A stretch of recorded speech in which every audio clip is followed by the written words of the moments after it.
Nag-share lang naman ako ng content na mga kapwa ko content creator, pero bakit nagkaroon na ako ng violation? So ito po guys yung concern ng isa sa ating followers.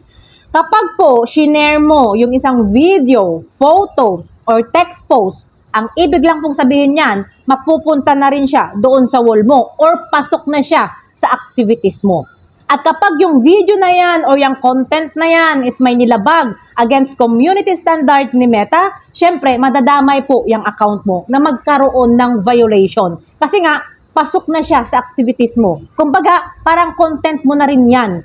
So siguro nga, yung na-share mong video is my violation. Kaya pati account mo, nadamay na nagkaroon ng violation. Kaya ito guys, yung paulit-ulit kong sinasabi sa inyo, lalo na po doon sa mga nag-uumpisa pa lamang na bilang isang content creator, na kapag nag-share po kayo ng content ng iba, make it sure na walang nilalabag yung content na yan against community standard ni Meta bago nyo i-post or bago nyo i-share dyan sa wall ninyo para maiwasan po ninyo ang pagkakaroon ng restriction or violation.